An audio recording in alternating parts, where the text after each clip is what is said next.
My name is Jake. What I'm about to tell you happened 3 weeks ago at a hunting cabin deep in the Adirondacks, where my younger brother Danny and I went for the weekend, just to fish, get away from the city for a bit. The cabin belonged to the grandfather of a friend of ours. It sat completely isolated, about 6 miles from the nearest town, with nothing but dense forest beyond it. No cell signal out there, not a single bar. On our first evening, while we were getting the wood stove going, a local stopped by. Earl Colton, the forest ranger, the only person who ever checked on the place. Older guy, calm demeanor, but his eyes were heavy, like he was carrying something. He said one thing, and I remember it word for word, because the tone he used didn't match his otherwise friendly appearance at all. Boys, if something calls your name from the tree line at night, don't answer, even if the voice sounds familiar, especially if it sounds familiar. If it calls once, you're fine. But if it calls a second time, that means it knows you heard it the first time. After that, you just sit tight and don't open that door, no matter what you hear. The latch is old wood, but it's held before. It'll hold. Just don't be the one to open it. Danny laughed, asked if this was some local legend for tourists. Earl didn't smile back. 3 years ago, 2 guys from the city stayed here. One of them answered. The other one searched for him for 2 weeks straight. All they ever found was his jacket, folded neatly on a tree stump 30 yards from the cabin. Nothing else. He left before dark, didn't even stay for coffee. Danny and I laughed it off over dinner, had a couple beers, went to bed around midnight. It was a 1-room cabin, 2 beds, a stove between them, and a door secured by an old wooden latch about 10 feet from my pillow. I woke up around 3 a.m. to something calling my name from outside. Jake. It was my father's voice. My father, who died 4 years ago from a heart attack. I lay completely still, heart slamming against my ribs so hard I could hear it in my ears. Danny stirred in the other bed. I heard his breathing change. We didn't make a sound. A minute later, the voice called again. Closer now, right outside the window. Danny. Now it was our mother's voice. Danny sat up slightly. I grabbed his arm in the dark and shook my head hard, mouthed the words, "Don't answer." Silence followed. 15 long minutes, so thick I could hear the logs settling in the stove. Then my father's voice called out again, the second time. Jake. And immediately after, no pause at all, my mother's voice. Danny. Outside, footsteps started. Slow, heavy, circling the cabin. Between each step, I could hear breathing. Ragged, too loud to be human, like something was pulling air through a throat too narrow for its lungs. The footsteps stopped at the door. The handle began turning, slowly, downward. I stared at it in the darkness, not breathing. It released. Silence. Then 3 knocks against the window. Soft, knuckle against glass. And my father's voice spoke right against the pane, in the exact tone he used to call me in for dinner when I was a kid.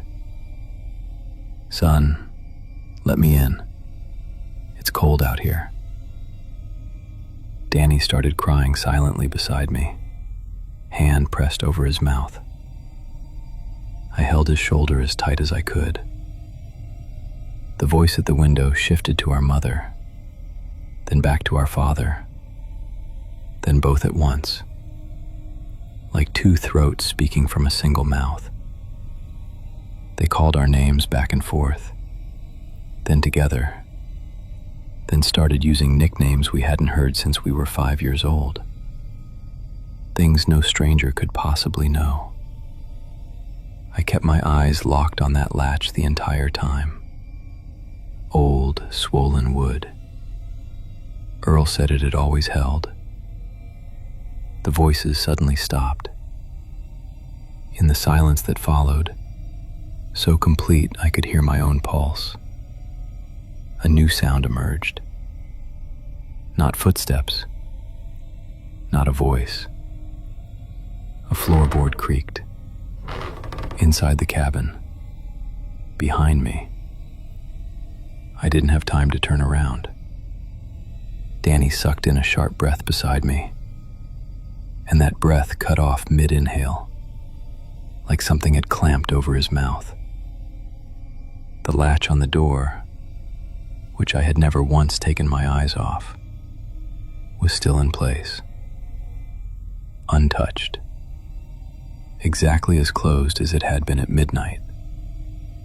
The door was locked, but the footsteps behind me were coming from the direction of the stove, from the side of the cabin with no windows, no gaps, no possible way in. I felt breath on the back of my neck, that same ragged, narrow breathing. A half second before something cold and wet touched my throat from behind, and a voice, no longer outside but right at my ear, spoke in my own voice and said, "Don't answer." My name is Marcus, and I've been camping alone since I was 19. I was never scared of the dark, never believed in anything I couldn't touch. What happened last October in the Boundary Waters changed that, and I haven't set foot in the woods since. I need to tell someone, so I'm telling you. I'd hiked in about 11 miles, way past the marked trails, to a small lake I'd camped at twice before. No other tents, no people, just me, my gear, and silence so deep you could hear the blood moving in your own ears. The first night, right before sunset, an old-timer passed my sight, the only soul I saw the entire trip. Graybeard, a pack older than me. He moved like the forest belonged to him. He stopped, looked at my tent, then at the black tree line behind it, and said something I'll never forget. "Son, out here at night, you'll hear things walking around your tent. Twigs snapping, slow steps in the leaves. That's normal. Deer, raccoons, whatever." He paused. "But if you ever hear something imitating a sound it shouldn't know," I woke to footsteps in the leaves, slow, circling, exactly like he said. I told myself, "Deer, just a deer." I lay still. The steps stopped near my head, on the other side of that thin nylon wall, maybe a foot from my face. Then I heard it, a phone ringing. My phone, my exact ringtone, coming from outside, from the ground, from the leaves, right where the footsteps had stopped. But my phone was dead, powered off, zipped in my bag against my chest. I could feel it there, cold, silent. The ringing stopped. Silence, long, suffocating. Then a voice, a woman's voice, soft, right against the fabric. "Marcus, your phone's ringing. Aren't you going to get it?" I hadn't told anyone my name out there, not the old man, no one. I didn't move, I didn't breathe. My hand found the flashlight, but I didn't turn it on. I remembered what he said. "It only works if you look." The voice came again. Wrong now. Too slow. Stretched like a recording playing at half speed. Marcus, unzip the tent. Then something pressed against the nylon, right beside my face. The shape of a hand, long, thin fingers, pushing the fabric inward until I could see the outline of every knuckle in the dark. It dragged down slowly, from the top of the tent to the ground. The sound of dry skin on nylon filled the whole tent. I clamped both hands over my mouth. I have never in my life stayed so still. The hand stopped at the zipper. And then, the worst part, my own voice from outside, right at the zipper, whispered, "It's okay. I already unzipped it." The zipper hadn't moved. I was staring right at it, closed, sealed. But my own voice out there said it again, softer. "I already unzipped it. Come out and see." I stayed frozen until the birds started at dawn. When the light finally came, I forced myself to unzip the tent. No footprints, no broken twigs, nothing. Except one thing, set neatly on the ground, right where the ringing had come from. My phone, outside the tent, screen cracked, and still, somehow, powered on. I packed up and hiked out in record time, 11 miles, barely stopping. And on the trail out, I passed a ranger station I hadn't even noticed on the way in. I told the ranger everything, the old-timer, the warning, the voice. He went quiet. Then he walked to a board on the wall and pulled down a laminated photo. "This the man who warned you?" It was him, graybeard, same old pack. My stomach dropped. "That's Walter Hensley," the ranger said. "He camped this exact site for 30 years, knew these woods better than anyone." He paused. "He went missing out here in 1987. They found his tent zipped from the inside, empty. His radio was sitting outside on the ground, still switched on. We don't let anyone camp that site anymore." I couldn't say a word, because I finally understood what Walter meant when he said, "As long as you don't cross that line, you stay on the right side of it." He wasn't just warning me about the thing in the woods. He was warning me because he crossed it. And now he's the one who walks around the tents at night, making sure the next person doesn't make the same mistake he did. I never went back. But here's the part that keeps me up. 3 nights ago, my phone rang at 3 a.m., unknown number. I almost didn't answer. It was my own voice on the other end, and it said, "You should have come out and looked, Marcus. Walter's been waiting." So if you're ever alone in a tent deep in the woods, and you hear something out there using a sound it shouldn't know, don't answer. And whatever you do, don't look.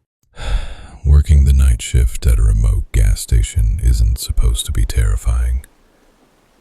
It's supposed to be profoundly, mind-numbingly boring. You drink stale coffee, you wipe down the counters, you listen to the low hum of the fluorescent lights, and wait for the sun to come up. But isolation does something strange to your mind, especially when your station is located on Highway 9. It's a dead stretch of road, an hour away from the nearest town, completely swallowed by miles of absolute pitch black forest. During the day, it's just trees, but at night, the darkness presses against the large glass windows like a physical weight. It was a Tuesday, around 3:15 a.m. A heavy rain had started pouring. Not a single car had passed by for over 3 hours. I was sitting behind the register, staring blankly at the security monitors, trying to stay awake. And that's when I got that feeling. You know the exact feeling I'm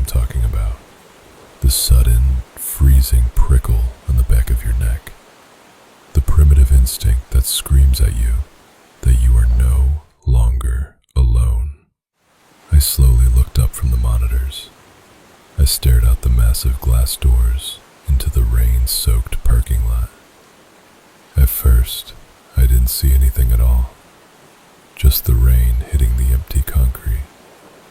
But then, at the very edge of the light, right where the asphalt met the dense tree line, something was standing there. A figure stepped out from the shadows of the woods. It was a man, but the way he was moving was completely wrong. He wasn't walking like a normal human being. His steps were too long, too exaggerated. He kept his legs completely stiff, not bending his knees at all. He moved forward smoothly, swaying violently from side to side with every step, like a broken puppet being dragged by invisible strings. My stomach dropped. I stood up slowly, unable to look away. I watched as he made his way across the empty parking lot, heading straight for the front doors. He was wearing an old, incredibly dirty yellow suit, completely soaked from the rain. When he finally stepped under the bright canopy lights, I saw his face, and the image of it is burned into my brain forever. His eyes were completely wide open, so incredibly wide that I could see the bloodshot whites all the way around his tiny pupils. He wasn't blinking, not even once. But the eyes weren't the worst part. It was his mouth. His jaw was unhinged, stretched into an unnaturally huge, horrifying smile. It didn't look like a human expression of joy. It looked painful. It looked like a predator trying desperately to mimic what a human smile is supposed to look like. He stopped right in front of the glass doors, just 3 feet away from me, separated only by a thin sheet of glass. He didn't move. He didn't blink. He just stood out there in the freezing rain, staring directly into my eyes, with that skin-stretching, horrific smile. I couldn't breathe. My hands were shaking so violently I had to grab the edge of the counter. I nervously pointed a trembling finger at the closed for cleaning sign hanging on the door. He didn't react.